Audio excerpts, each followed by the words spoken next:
Hello, listeners. Kathy Lawless here, Life Story Curator, bringing you this podcast series, How Did I Get Here? A series of interviews designed for people who are just starting out in their career or people who are in transition or possibly stuck, and giving them access to stories of other people who have been through what they've been through. So hopefully they can find some new ways to move forward in their lives. Today we are meeting with Kim Carver. I'm so excited. I know Kim through the Wise Women. Yes, Now about 10 years, I think. Yeah, We go way back probably, to the yeah. Women's Vision Foundation Yes. and Leadership Investment. Yeah. And Kim is the president and CEO of the Leading Network, and she's also an advisor for the Human Advantage, which all sound very important. So I'm excited to hear more about what that is. But for my listeners, as you know, I always like to start with the icebreaker questions because we want to get to know you, the you that started out as a young person. So where did you grow up? How many siblings? Where are you in the birth order? And how do you think that kind of set you up for life? Yes, okay. So I grew up in Wheat Ridge, Colorado. Ooh, Colorado native. Yes, Me a too. native. Yes, there aren't many of us around anymore. I have a whole sister, and I say whole because I have a half brother and two step brothers. And through my dad's 3 marriages, I was still the youngest. Oh. So how did that affect me? I think I was the typical younger child, because now I have one of each. Obviously, I have an older one, a younger one when you have 2. And I identify so much with my younger son, and I see his behaviors, and I think, oh, okay, that really, there really is some truth to the younger child. Mm-hmm. Maybe a little more playful, less serious, not particularly good in math. And the older one carries the burden, the responsibility. Yeah. You should have known better. Right, and yeah. right. Mm-hmm. There, and that was for sure my sister. Although I think she's come around to my way of thinking these days. But you're influencing that backwards now. Yeah, and we're 5.5 years apart, so it was a long distance between us. Oh, okay. Yeah, that does make a difference, doesn't it? Yeah, it does. Because she had 5.5 years being only. Right. And so when she left for college, I started 7th grade. It's a big jump. Yeah. And then my half brother is 12 years older than I am. Oh, wow. So that's not even kind of on the radar. I was just afraid of him. He was this big guy who was eating like a whole chicken for dinner, and it was a big deal. The distance was huge. But musically, he brought me a lot from the late 60s and early 70s. Oh, that's cool. So he brought the culture in. So. Yeah. So speaking of music, or let's say sports, as a young person, did you gravitate one way or the other to sports or to music growing up? Sports. I played everything. Golf, swim team, tennis, skiing, soccer, ballet, gymnastics. I guess that's it. Wow. But yeah, there wasn't anything I didn't physically want to take on. Yeah. So great athlete, it sounds like. But great is a word I'm not sure I'd use, but athletic for sure. Athletic, versatile. Yes. Okay. Yeah. And how were your grades? Were you a good student? No, so I'm in grad school now, and I had to write a letter of how a 2.23 out of college could become president and CEO of an organization. Oh. Yeah, no, there was, why would you go to class when you have beer and soccer? Yeah, I was not a good student. So I'm straight A's now, and like I'm arguing over points, and I'm like, I can't figure out who this person is. It's very different than where I used to did be. that come out of my mouth? Yeah, but I've managed to take the personality with a little more seriousness with education and combine them in this part of my life, which is good. So that's where a lot of times age and wisdom. Yes, yeah. Mm-hmm. So we can change. Yes, we can. Okay, a little different question on the fun meter. Yes. Scale of 1 to 5. 1 being couch potato, 5 life of the party. Where do you fit on the fun meter? 5. A 5. Yeah. If you asked me Saturday night, do you want to go out? I would probably say no, but I think that's age related more than personality based. And then when I get out, I'm like, I don't want to go home. Do I have to go home? Do we have to leave? Is it over yet? Yeah. But back in the day, I'm guessing there was never a question about where are we going Saturday, not That's are right. we going Well, Saturday? actually, Saturday night was my rest night because I'd be out Monday through Friday. Ah. And then I'd stay home Saturday night to recharge the batteries. And then Sunday I could like get ready for the life coming Monday. And then, I mean, you're already out, right? You're at work, your friends are there, let's go out. So, Already, the energy's already high, right? yeah. Okay, so same scale, on a scale of 1 to 5. What is it? Where do you rate yourself on taking risks? Well, so I would say I'm a 1 in my personal life, but when you hear my story, you'll think I'm full of malarkey. On my professional life, a 5.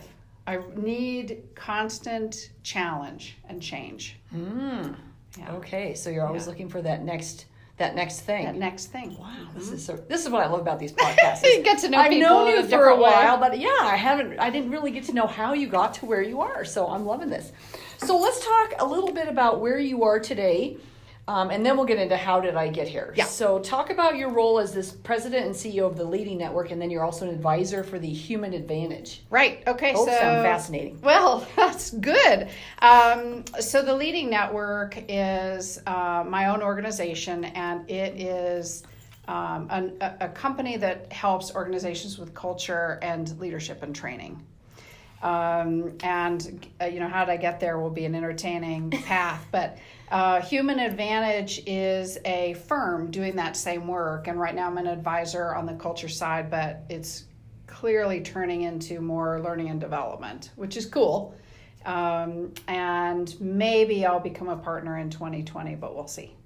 Oh, okay. So, yeah, that would mean shutting down the Leading Network. I'm not sure I'm ready to do that yet, but we'll see. Yeah. Right? So. Well, and someone who's always looking for new things. Yes, that's You're right. looking forward to the new year, I'm guessing, and the new decade. Yes, We're coming into the new right. decade, so. And that's what's so cool about both of these organizations is that every client is different and every issue is different. So that keeps my juices going. Juices flowing. Yeah, right. Okay. Mm-hmm. Yeah. Well, so let's talk a little bit about how did you get here? So let's go back to junior high and high school. We already have a sense that you weren't the best student, but you were a fun athlete. Yes, sounds like. yeah. What did you want to be when you grew up? And Well, so in elementary school, I wanted to be an astronomer.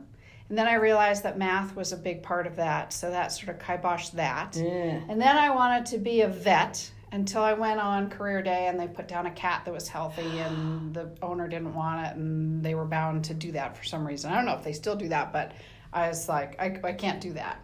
And of course, medical, I'm not sure I could go down that path either. Yeah. So you're probably just thinking about the fun part, which is the Right. animal. Probably you work with animals, right? And then you're like, oh, it's animals that are hurt or sick. Or surgery. Yeah. And no, that's not going to work. So all the while I'd been working for my dad. He owned a video productions company. And I did that nights and weekends taking orders for clients.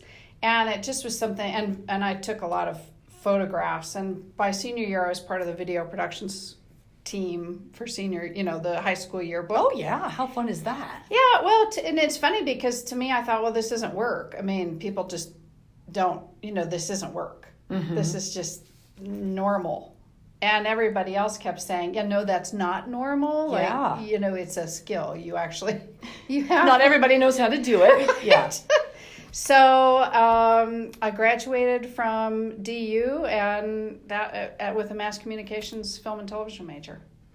Wow. So I didn't really realize what I wanted to do when I grew up. I think I'm still asking that question, honestly. But I didn't figure out my major until senior year in high school. And I went down to DU and I looked around the mass comm department and I thought, oh yeah, this fits.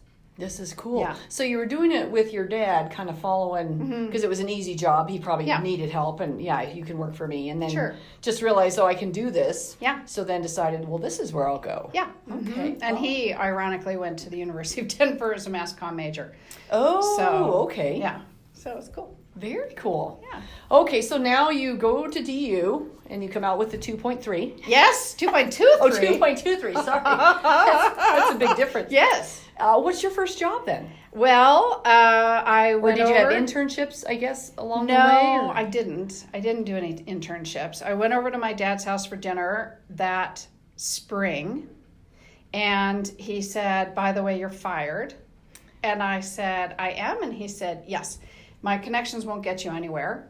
And I lived with my mom, and I drove home, and I walked in the door, and she said, oh, your dad fired you. And I said, I see. She said, yeah, your sister is moving you to Hong Kong. And I said, no, she's not. And she said, she is. We're all in cahoots. You're going. Go. So I moved to Hong Kong a week after I graduated from college. For what this seems like a shock to me right now, and I'm thinking, how does a young person go along with this? So there was a satellite television company launching called Star TV, Satellite Television Asian Region, and my sister said, you'll just walk in and get a job. And I'll help you, and you can live with me. And what are you going to do in Denver? Really? I mean, you're going to sweep the floors and then make coffee and then whatever. But if you come to Asia, this is launching. Maybe you have a shot at this. So I moved to Hong Kong. And was she working for Star at the time? She was. I think she was a trader at that point on the Asian Stock Exchange. But she was already living there. Yeah, she moved to Hong Kong 4 years prior. Yeah. Right. When I graduated high school, she moved to Hong Kong. And so I sent my resume around and I landed a job at Star TV as a 6-week intern. And that was the beginning of my career. Wow. Well, I'm a little shocked by your family about, they give you a week's notice for this big life change. Well, no, they told me that spring. Oh, yeah. I knew in the spring. So I had some time to deal with it. And I'd been out to Hong Kong to visit her just after Tiananmen Square, actually. So now you know how old I am. Oh, okay. The summer that all that was going on, I went out to visit my sister. So that was okay, all right. I'm not sure I want to live in Hong Kong, but anyway. Yeah. So I did. So I was 6 week. It was a 6-week role, and I parlayed that into a production assistant role, and then on-air promotions, production coordinator. Moved through the ranks there. I was there for 3.5 years. Launched what's now Fox. Well, it's Star Sports, but it's under the Fox banner. So that was Hong Kong. And then I moved to Australia. Wow. Okay, so where were we on the risk meter again? I don't know where your question is, but I guess it is. Are we in the how did you get there? Yeah, we're in the how did you get there? Okay. What is this series of events? So right. So the same group was launching in. So it's I was under the Fox group, right? Mm-hmm. Fox International. And I should back up. I got the call from Kelly Butler, who's the head of programming, and she had my resume, and she said, "Are you related to Jack Carver?" And I said, "Yeah, that's my dad." And she said, "Well, I used to buy programming for him when I lived in Dallas, or I guess she was in Houston, and my dad was selling her the sports programming. I had camera credit on some of the programming in the library in Hong Kong." So small world. So anyway, then I applied for the role in Sydney and I got it, and I moved down to Sydney and I launched Galaxy's premier sports network. And 6 months later, it's a very long story, but the home channel and the pub channel, I can tell you about that on another podcast, but the pub channel took over and everybody was released but me, and I quit out of spite. Yeah, spite, right. I got to stand for my solidarity, people. And that was kind of a dumb, risky thing to do, because then I realized I'm on a special visa, and so that was a dumb thing. But I walked into, connections.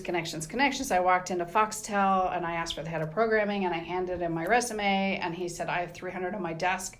I don't want to look through them. Can you start next week?" I said, yes. So right place, right time. Right place, right time, right connections, right?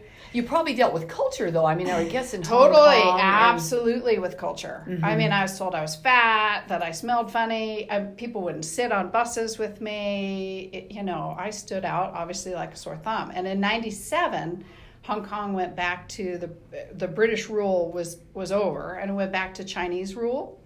And so living there from 91 to 95, if you were Western, you were the bad guy, because you're allowing this to happen, that China is coming back. And so it was a difficult time to be a Westerner. I mean, I think it would have probably been anyway, but I was particularly aware of being Western. Yeah. Well, and I'm guessing you didn't speak the language. Well, it was still British rule, and so English was an official language. An official language? Yeah. Oh. Mm-hmm. So you did speak the language. I did. And then I learned enough, taxi Cantonese to get around, and I could tell when they were saying I have a fat white woman in the car, and I could call them on it. So that happened, but yeah, it was a different, and so my colleagues were British, Australian, Hong Kong Chinese, mainland Chinese, Taiwanese, Indonesian, Filipino, the gamut. Yeah. Right? And you're young, so you don't know any different than to just, Yeah. hey, we all have to work together to get this done. Let's do this. Yeah, we had accent problems a lot. Ah. Like somebody would say something and I would say, in fact, the man's name, he came out and he brought his family out last Christmas to stay with us in Denver. But his nickname is Cheese. He's Australian. He was the first Australian I ever met. And he was trying to say cheers. But he was asking on behalf of Allison, who is English, and she was in France. And it was this chain of conversation that was so hilarious. And so now we just still call him Cheese. Cheese. Many, many, many years later. Somebody I met in Australia said, there's this guy, his nickname is Cheese. And Bob, I said, oh, yeah. We're the one I was there when that happened. When we gave him the nickname. Yeah. So when you talked about that you moved to Australia to launch, yeah, were you in charge of the whole launch? Were you launching programming? Were you part of the team? Or what does launch mean? Yeah, good question. So in Hong Kong was part of the team. There were only 13 of us, so we launched Star TV. Star TV sports channel. And then Galaxy, I was head of the programming division and set up the programming division. And then when I went over to FOXTEL, it was the same thing. I set up Fox programming, Fox Kids programming, Fox Talk, Fox Soap, Fox Travel, and Fox History programming departments, Fox Sports 2, and then years later I launched Main Event, which was the pay-per-view channel in Australia. But I had 100 other things that I was running at the same time, and then I launched Main Event at the same time. So when you launch these things, does that mean you hire someone to take the lead? Does that mean you're coming up with programming and what the content should be? I don't know how it works. Yeah, well, it varies. So it'll vary between 3 platforms really. So if you have general entertainment, programming, sports, and pay-per-view, they're different things. So general entertainment, I set up what the schedule would look like in terms of its nuts and bolts, date, versioning, how we're going to distribute the schedules, how Master Control will get it, how promos will get it, what the meetings look like, what the format of that is. Mm-hmm. And then in terms of the content, my boss would say, here's the library that I bought. So he was in charge of buying the content. And he'd say, we have Simpsons, Married with Children, Days of Our Lives, whatever it is. Mm-hmm. So I remember putting in Days of Our Lives, episode 1. And then, you schedule that out, and then the weekends will be different. And so I would make up the grid and bring it to him, and we would look through competing schedules with Channel 10 and 9 and 7, which were the regional networks in Sydney, and say, well, The Simpsons is on at 5:30. Do we want to go before, after, or we didn't want to go head to head. Right? Yeah. Oh, yeah. And so I think originally we scheduled it during their news because we were cable, and we did an hour.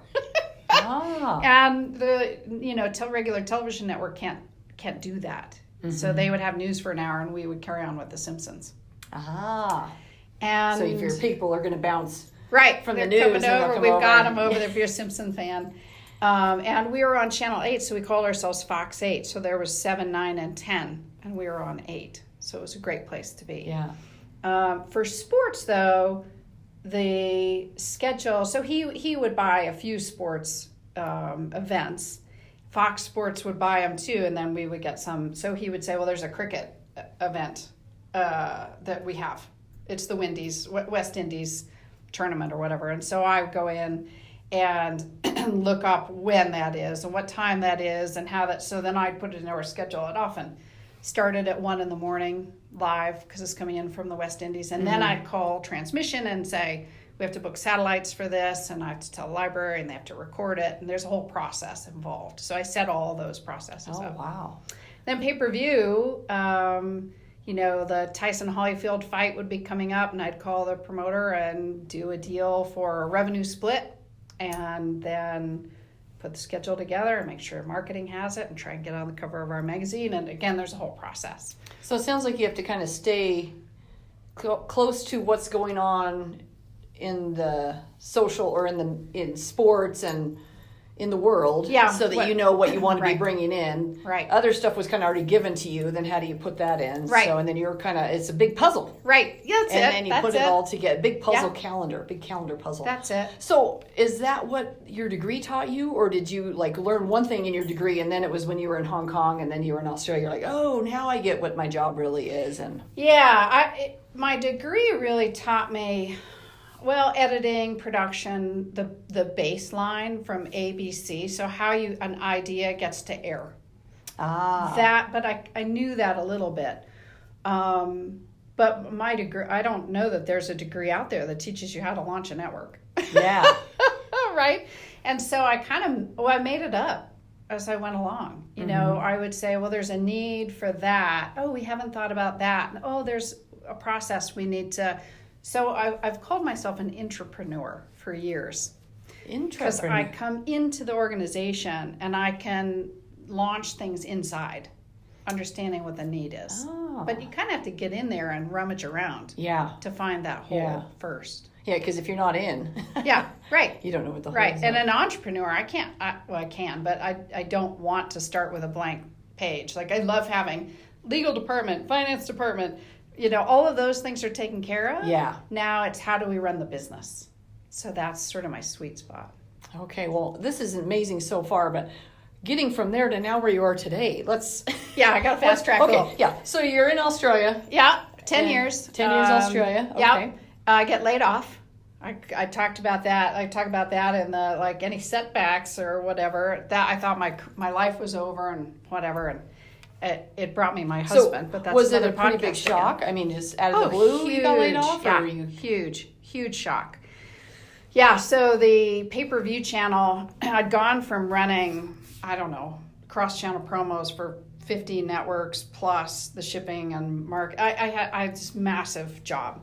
And then the general manager of pay-per-view left, and I set up FOXTEL's pay-per-view. Well, I gave him all the processes, and so he left, and so that position was open. So I applied for it, and I got it. Well, it was outside of the building I was in, and now I was reporting to a board. So it'd be like reporting to DirecTV, Comcast, and Dish Network or something. Oh. And So not one boss, many but three. bosses I with had three. competing priorities. Right, Wow. right. Yeah. And it's one network on those three platforms. So when you talk about pay-per-view, FOXTEL I knew wanted boxing and wrestling. But All-Star was out into the suburbs. So they were talking about, well, can you do pay-per-view for like weather? Okay, because the farmers care about that. And then Optus was very arts related. So they're like, well, get the Spice Girls and get, things like that. So I did have competing priorities. Well, I was there for maybe 18 months. And they laid me off and kept some of my team, but laid some of my team off, and then everybody absorbed the channel back into their platforms. So if I'd stayed at FOXTEL, I never would have been laid off. But, they had somebody, a dear friend, heading up the digital division inside FOXTEL, and I thought, and it was pay-per-view movies, and I knew that was a threat because I thought, well, they're not calling me to add movies, but they couldn't because they had 3 different libraries. So FOXTEL was Fox, right? So they're using the Fox library, and All-Star was getting other, so they couldn't make one channel out of that. So they paid me well, very, very well, and I thought my life was over professionally, and my sister flew down and said, let's go on vacation, leave your computer, step away from it. You really need to rethink this. This is a gift. This is... It's just a setback. It's just, it's just a like, challenge, or it's just a change, it's really. A change, but you were right? devastated. I was devastated, and she's like, you know, the amount of times I've been laid off after a market crash. Come on, and I said, oh, all right. And so she did. She took me up to Queensland, and we sat on the beach, which was great. What a great gift for her, or a great perspective from her to come talk to you about that, because most people wouldn't have. Yeah. I mean, friends sometimes haven't been in that situation, but she'd been there, done that. She's like, I need to help my sister. Yes. Oh. And SARS was going on in Hong Kong. And she brought my nephew down, who was 2, and she was pregnant with my niece, which she never told me. And she said, take this one to the park, take this one to the zoo, take this one to the beach, and it got me busy with Jameson, and so I didn't wallow in it for those 2 weeks or whatever she was down. It was so incredibly helpful and poignant. And I look back at that and I will never be able to thank her for the gifts she's given me, ever. But anyway, yeah, I digress. And she knew. She just knew. That's just, yeah. So I got a fast track again. So I moved up to Singapore with my then new fiance. That's a whole nother podcast again. My sister said, "Aren't you dating somebody new?" And I said, "Yeah, what does that have to do with it?" She said, "You've had a great career and a terrible love life. I bet you marry this guy." And I did. Your sister. I know. Maybe I need to interview her. Yeah, she's awesome. She's awesome. So moved to Singapore, worked for ESPN, Star Sports up there. It was a 2-year contract. Had our first baby there. The realization of traveling, he's from New Zealand, so traveling to New Zealand and Denver to see family was going to be problematic with kids at some point. So I concluded the 2-year contract without being interested in continuing, and he was working at Credit Suisse First Boston, so we're like, first guy to get a job somewhere that's closer. So we started looking at Australia, New Zealand, the US, and Canada, and I landed the Mountain West Sports Network in Denver. Ideal, right? Because now you're back where your family and it's is, another launch, which I am very good at and love to do. And so I said, "What do you think of moving to Denver?" He's like, "Great." And so I moved here in August of 2006, pregnant with number 2, and we launched the network and left baby and husband in Singapore and had to get visas and all of that. So many stories with all of that. Yeah. And then I was at the Mountain West Sports Network for 5 years. Well, I guess at 4 was the conference reshuffle. And I'd love to think that we had something to do with that because we kept hitting we were in bowl games. We went to Fiesta and Sugar and Rose Bowl. Mountain West schools did. Well, You can't say that recruiting wasn't helping, right? So then the massive reshuffle. And so we lost the state of Utah in terms of distribution. I know this is super complicated, but we had about a year before the network was going to go down. So I started looking around and I moved over to Altitude Sports as their president and CEO. So I was there for 3 years and I was the World Fishing Network president and CEO at the same time. After being the board member, I stepped into full-time president of both networks and reinvented the World Fishing Network. And then the Kroenke Group bought the Outdoor Channel, so we put the World Fishing Network in with them. And then I'm looking at Altitude, and I'm like, it's not a launch, it's not a reinvent. I'm not really needed. It's not my sweet spot. Yeah, it's not my sweet spot, and I'm not adding value to them. So I left to go figure out what was next. And long journey, culture, I realized that culture and career planning and learning and development and working with the people was really what I love to do. So I thought, well, why don't I do that for a job? And so I started grad school in psychology or industrial and organizational psychology. I've done DISC now and Myers-Briggs, and here we are today. As in certified as a, wow. So do you think part of what your, because you specialize in launch, you like launch, that was all about setting up culture and leadership and the whole thing. So that, so that's what kind of drew you. I mean, when you started peeling it back, going, this is what really I do, right? Yes. And you create it from scratch because you're launching it. Right. And one of the big aha moments was we had, when you go to Guide on if you have Comcast, I have Comcast, I know. You go to Guide. That's called the Electronic Program Guide. And we had a very base system. It was ugly and super basic. And so the CEO came out and said to me, will you figure that out, sort that out? And I shouldn't have been able to do that from a programming perspective, right? I should have been an engineer. I should have been creative services, or I should have been. But the value that I brought to it was that I knew all those people very well. They were good friends. And so all I had to do is go around and sit down with them and interview them and put the plan together and then hold one meeting, and everybody went away and did their gigs. They didn't work for me. But when I realized that I had replicated that over and over and over and over, launch main event, launch this, do that, it was using the strengths of the people, and I had a unique skill set of seeing that value in others and being able to articulate what was needed and getting everybody to work together for an outcome that was positive. Wow. So I did it over and over. And so that, once I started to peel back, as you say, those layers, and those moments in my career showed up, I thought, oh, I'm good at this. And my husband always says that. He's like, why don't you do this for?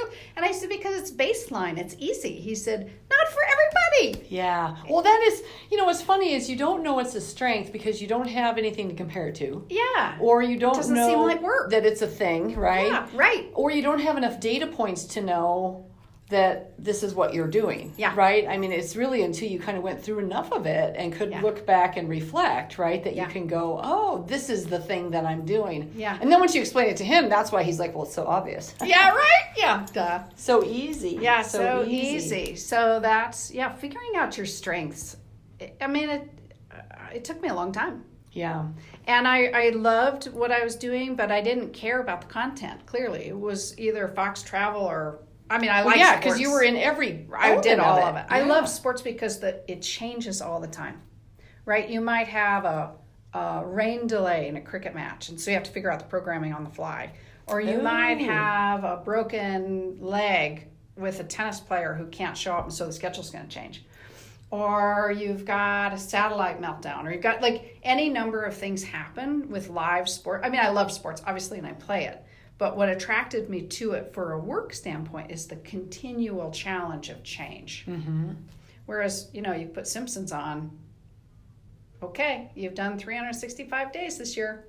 Unless, the cord gets pulled somehow or True, there's no power. True. We did lose a tape, a barcode, went walking, and every time I'd go to schedule that tape, I realized it wasn't there, and I had to jump an episode. But it's a rarity when that happens with GE, General Entertainment. But with sports, yeah, you almost had to have plan A, B, C, D, right? You literally do. With a cricket match, which is 8 hours, I literally 8 had... hours. And I would have 2 hour fill, 3 hour fill, 4 hour fill, a half hour fill, 15-minute fill, and I would load that up before every one-day match. And so the library had all that, but they still would call me and say, what do you want me to do? It's raining, or it's flat light, or whatever reason that we're in a pause. Okay, well, let's start with 15-minute and see how the lights, you're always trying to solve problems. Yeah. It's fun. Yeah. Wow. So you mentioned the one setback where you got laid off. Yeah. What other, have you had other setbacks, or have you been in transition that whole, I don't know what to do now? I mean, obviously that was a pretty big one, and thank goodness your sister kind of swooped in and helped you through that. But any others that? Well, I think once I left Altitude, I really didn't know. I didn't know, right? Did I want to go back into that?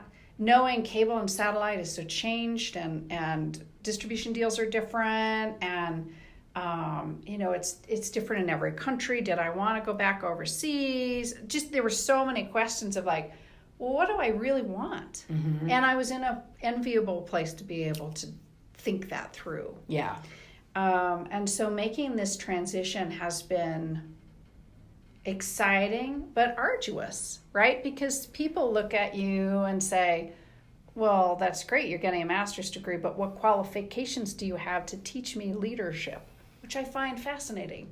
I go, well, my whole body of work, every single day I went to work, I was leading people. And so reinventing that conversation about yourself and what gifts you bring has taken me a long time. Yeah. Yeah, because before, when you went into an interview or into a job, you were selling yourself as a leader. Yeah. Now you're selling yourself as a leader of leaders or a coach of leaders. Yes. And so, it's a different perspective. So there's a different question that's going to be asked. And totally different slant on it. What made you decide to get your MBA? I think the articulation piece of it. I knew what I knew, but I didn't feel confident. I guess that's a piece of the setback. I didn't feel confident saying, I can teach you this, because I didn't have the words. And I'm only in the 4th of 12 classes right now, and that, that light bulb goes off every single day of, oh my gosh, yes, that's right, that's how you say that. This is the emotional piece I knew. Mm-hmm. This is here's the research behind it, here's a case study, and that's how we talk about it. And it has changed my perspective on all of this so much. I literally did it from my gut. And I knew it was right because I had 0 turnover. And I have, when you looked at my LinkedIn profile, the millions of wonderful people who've said, I would work for Kim again 1,000,000 times over. Mm-hmm. And so I knew I had something in terms of leadership, but I didn't know what it was. or why it mattered. And how to explain it, how to explain the results. How to teach it. And the cause and effect. And the research elements with it. Very cool. And I was ready to learn again and get my itchy brain going, right? The change piece. And so it just seemed like a really good time to do this for me. And it proved to be correct. I mean, I decided April 1st, and I was in class by April 29. I started with 50 schools, narrowed it down. I got down to the top 5, and then I narrowed it down from there, and then boom, I was in class. So, once I decided, I didn't take a long time. No, because you're ready to get started now. Yeah. That's you, right? Yeah. Is once you're ready. Ready to go. But I'll tell you, the voice, and that was one of the questions that you'd had, is the voice in your head. You can look at my LinkedIn and you can hear my story and you can say, oh, she's got it all together. She's so organized. She's blah, blah, blah. Not at all. And that voice, you get up every single morning and you have a choice. You can listen to it or you can reprogram it. And I reprogram a lot. And that takes into account sitting down in a quiet space, letting all of that stuff come in. Everything, every bit of, I hate the sound of my voice, all of that. Maybe I'm too young to sit in a boardroom, or, I need to lose 10 pounds. People are going to think this, or whatever it is. Yeah. Pour it all in. Soak it up, swim around in it, and then I pull them out one by one like a little piece of paper, and I debunk it. And at the end of the day, I come up with the secondary list of what I now call the truth. Because the truth is what I believe to be, whatever it is. Whatever Kathy thinks is great, but that isn't going to, I can't let that change my life. Yeah. But that or even your day. Or even my day, or even my hour. Yeah. Right? And so you have to spend some time, I do it every single day, reprogramming that person in your head. Yeah. Because it's there. Mm-hmm. And it's a risk to go to grad school, and it's a risk to quit president and CEO of 2 networks. What was I doing, right? But I wasn't fulfilling what I thought my life purpose was. We get one shot at this. Mm-hmm. One. So why would you do something where you feel like you're not adding value and you're just putting in the time? So that journey is every single day. I probably will do this the rest of my life. The reinvent and the conversation and all of that, I think, is happening. Did this reinvent and conversation process, did you kind of define it once you were out? I mean, that's what I found. When I left corporate, I had the little voice in corporate. There was kind of a weird period of time where it really was loud in my voice, and I took this leadership class about character, and I really was able to turn the volume way down. Yeah.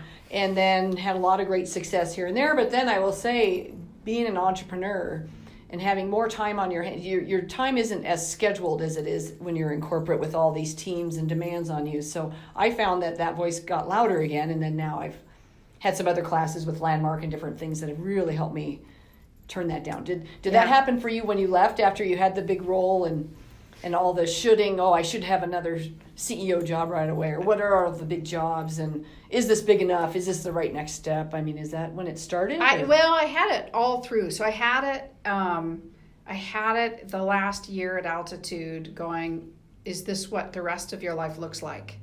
Mm. And it was really, really loud. And going into board meetings, and it's like, is this time valuable to you? Are you adding anything to this organization? And I kept coming up with the answer of no, I'm not. If it's me or Bob Smith, it's the same process for them. Mm-hmm. So, which is kind of hard to admit to yourself. Yeah. And then let alone to admit to the people you work with that I'm not adding value. Yeah.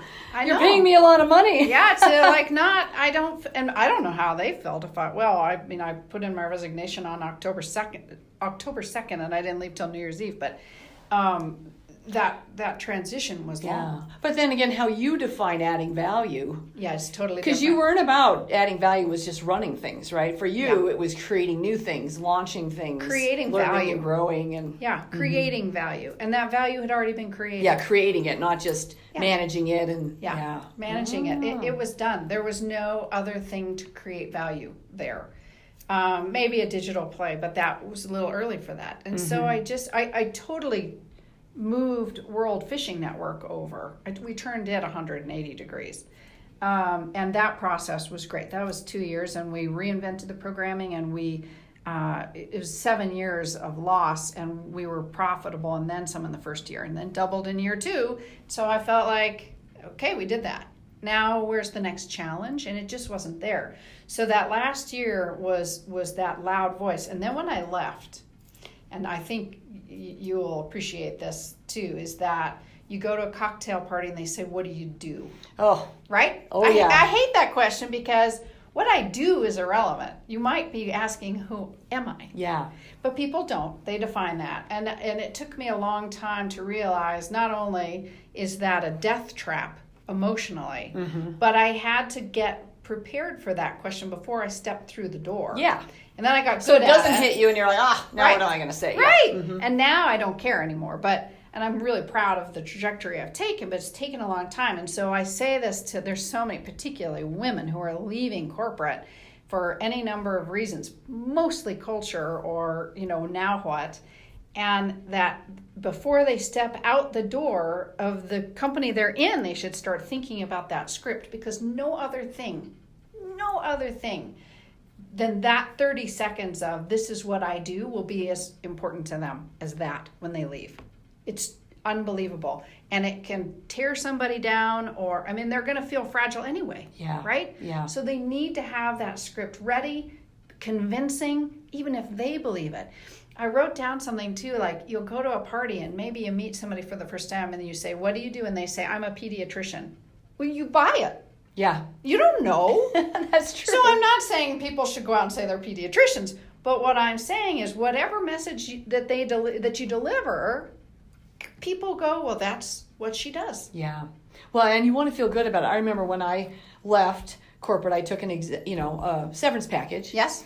And, initially the term was I'm in transition. Yeah. And then someone introduced me to the term that I'm a free agent. Love it. What a better term. Yes. And I'm like, that's what I really stepped into, is I'm a free agent. I'm a free agent. And it was so much more powerful than I'm in transition, felt weak, and I'm looking and waiting. Like I was waiting. Yes. Free agent was like, no, I'm exploring. Yeah.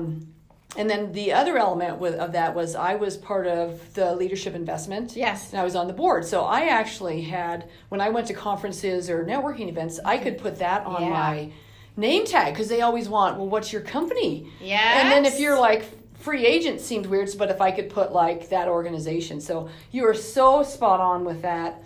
Have your 30 seconds, have where you're going, feel powerful and good about it. Don't be surprised, because I will say the first few times I was surprised, it affected my hour. Of course. It affected the minute that it hit you, which was right there standing at the table where they don't have anything on your name tag. Yeah. Or you don't have a name tag, or you have to write the name tag for the first time, and you're like, oh crap, I'm just going to put Kathy. Now, and that looks weird. I'm going to put something wild out there too. I have done this now that I'm comfortable with that speech, but I love doing this because it's more fun. They say, what do you do? And I say, ski. Or what do you do? And I say, cross stitch. Or what do you do? Make kids breakfast. Or what do you do? Shovel the driveway. Any number of, because you do those things. And that starts this whole different conversation. You disengage that power conversation of, well, I'm president of whatever. What do you do? Cross stitch. Like, what?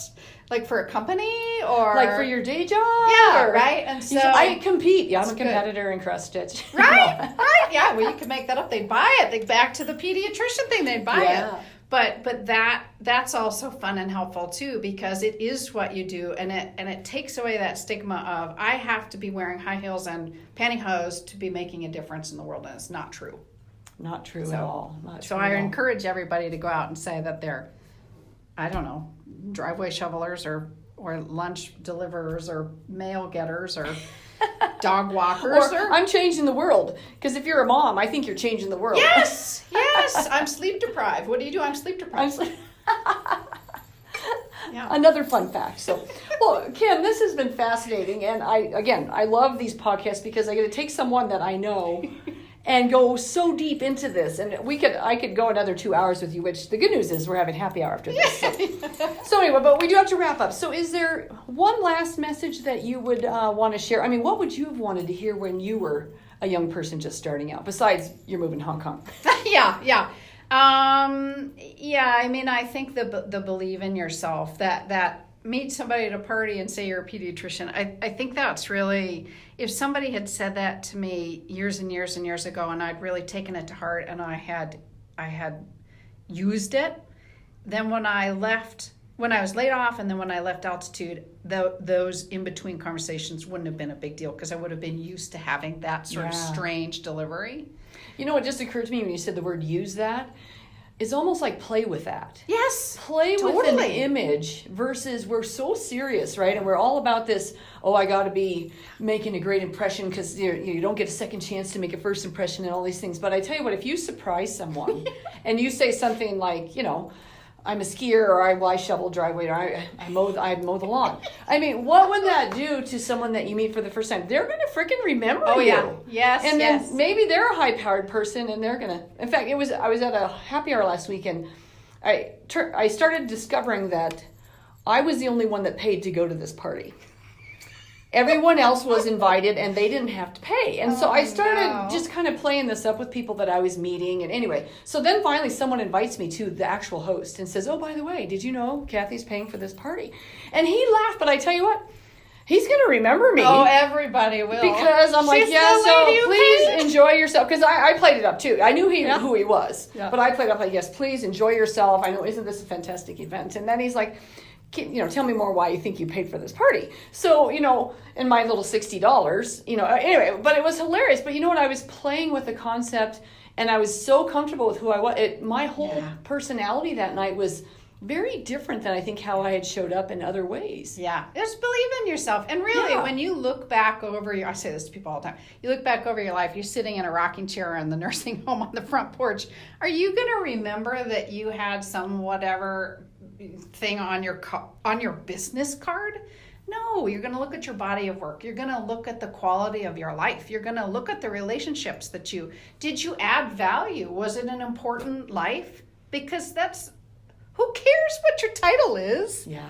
And we lose sight of that. And I did, for sure. I was climbing that ladder. But I loved what I did. And so I think that's different.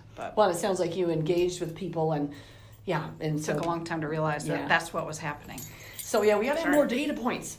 Yeah. Okay. Well, Kim, thank you so much for sharing your story. By the way, you never know who you're going to move, touch, and inspire today. And you never know who might be unstuck or now is going to start playing with these new concepts. So thank you for sharing. And listeners, if you enjoyed today's podcast, please subscribe so that you get alerts and other podcasts as they're available. You can find these on my website, lifestorycurator.com. And you can also post comments and questions there. So it can be questions for Kim or it can be questions for me. And maybe you're interested in getting into communications or into television, etc. So maybe you want to post something for Kim. But please put your comments out there and like us. And for the rest of you, have a great day. Thank you.